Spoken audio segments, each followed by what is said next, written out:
नमस्कार मित्रांनो, आमच्या आईनं मला चपात्या वगैरे बांधून दिल्या बरं का ना. मला म्हणली आता ये बाबा, थांबला असता बरं झालं असतं, गावची यात्रा आहे तू चाललाय लागा काय ही.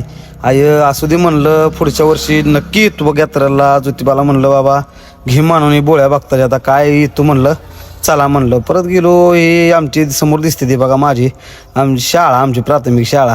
तिथनं पुढं आलो, दत्ताबाच्या घरापाशी लावली होती गाडी आणि गेलो गाडीपाशी. गाडीला म्हणलं चल बाई आता निघायचं आपण. मग काय आव्हाना म्हणलं इथून चला म्हणलं. आलो पुढं आलो लेंगऱ्यात आणि युवराज भाऊची गाठ पडली. युवराज भाऊ म्हणला लागलं दिवसातनं भेटलायस तू. बरं म्हणलं चला म्हणलं, मी पण म्हणलं चला जाऊया. पुढं आलो आपण नागदच्या घाटात. आयला घाटात काय सांगायचं तुम्हाला, खड्ड्यात रोड आहे का रोडमध्ये खड्डा आहे हेच कळत नाही. नागद फाटा पास केला बरं का. नागज फाटाला गेलं की मग काय जरा टेन्शन कमी होतं, कारण डायरेक्ट रोड टापाटापा लागतो आपल्याला. पुढं आलो विजापूर पास केलं ना शिऱ्याच्या टोल नाक्यात जाऊन झोपलो. उठून परत उठून डायरेक्ट डिझेल टाकलं. तिथनं डायरेक्ट टुमकोच्या टोल नाक्यावरून लागलो डायरेक्ट आपण दावसपेठच्या रोडला. बघा एक नंबर रोड आहे, फक्त टोल नाका 800 रुपये जातो, दुसरं काय नाही. कसं आहे सर्कल बघा नुसतं गोईंग दिसणार फिरून इथं डायरेक्ट सर्कल पास झाला. डायरेक्ट आपण पोचलो कंपनीपाशी बरं का. कंपनीपाशी गेल्यावर आपल्याला कळलं ट्रॅफिकमध्येच की आज आपली गाडी खाली होणार नाही. मग लय वाईट वाटलं. सकाळ आलो नाश्ता करायला, परत काय तेवढ्यात कळलं आमच्या मित्राच्या एक्सपायर झाल्या. असं तर म्हणलं तर काय पर्याय नाही, आपण ड्रायव्हर आपलं कसं करायचं काय करायचं. साहेबाच्या मागं लागलो, काय घाला ते काय गाडीच खाली कर ना काय नाही म्हणलं. चला आता मला फोन आला होता मॅडमचा, या गाडी कंपनी गेटवरून.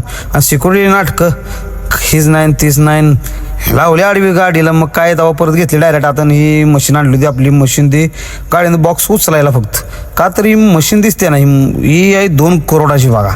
हा पण काय त्यांना किंमत नाही. 2 दिवस उभा ठेवलं आपल्याला त्यांनी. परत केली गाडी खाली बरं का. आली मस्त फळकं बिळकं लावलं.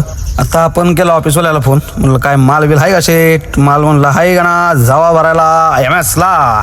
मग गेलो ज्यूस वगैरे घेतला. ही शुभम ट्रान्सपोर्टचे मालक हे आमचं गणेश तुपे साहेब. सगळ्यांना म्हणलं चला मस्तपैकी संत्र्याचा ज्यूस पिऊ, कसं फ्रेश होतं. मग काय लावले ते जोडीदारांच्या गाड्या भरायला भरून बिरून झाल्या. मग सगळ्यांनी एकामेकाच्या बांधायला सुरुवात केली. हे पडळकर पाहुणं बघा, हे दाहेगुडे पाहुणं, एकामेकाच्या गाड्या बांधण्यात आमचं दिवस गेला असं म्हणलं तर चालत बरं का.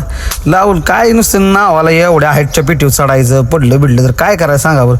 हे पण गाड्या सगळ्या बांधून घेतल्या ना आम्ही निघालो बघा. पुढं आलो पिण्याला लागलं जाम लागलं. पुढं आलो पंपावर दावसपेठच्या डिझेल बिझेल टाकलं. गडी पैसेच देणं आम्हाला कॅश पाहिजे देऊ. मग काय घेतली कसं तर मागून कॅश आम्ही निघालो आता एका रेषेत बघा. लागलो टापोटापण पुढं आलो मस्तपैकी. आता आम्ही 12 डब्यावर थांबलो जेवायला बघा. जेवण वगैरे केलं तिथं झोपलो. सकाळी उठलो मस्तपैकी फ्रेश बीस झालो आणि निघालो आम्ही सगळे बघा. एका रेषेत निघलो होतो. हे बाई पाहुण्याचा लागा दायगुडे पाहुण्याला काल म्हणतो बरं का रशी बांधूया पाहुणं म्हणलं काय होत नाही हो. म्हणलं पाहुणं मागणं पिशवी फाटल्या, म्हणलं थांबा बांधायला पाहिजे.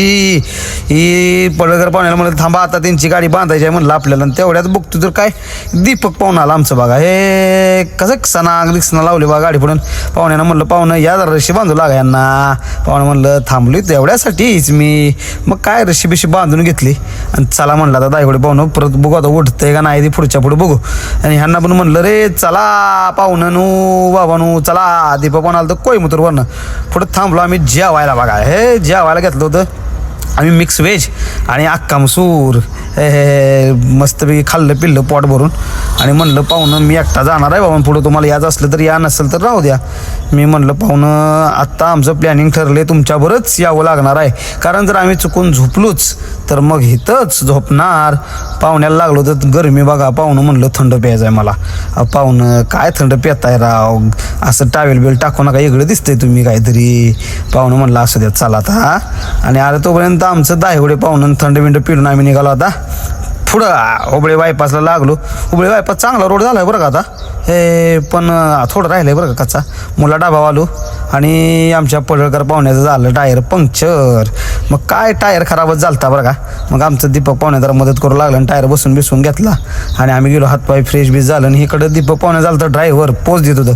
पोच बीस घेतल्यानं पडळकर म्हणलं तुम्हाला थंड करणार मी. बरं म्हणलं करा, मग कुठं नाही म्हणतोय. आपण जाणार तो संकेश्वर मार्गे का तर आपलं गाडीत माल होता चवडा. परमिशनचं पैसे वाचलं पाहिजे का ना, बॉर्डर वाचली पाहिजे.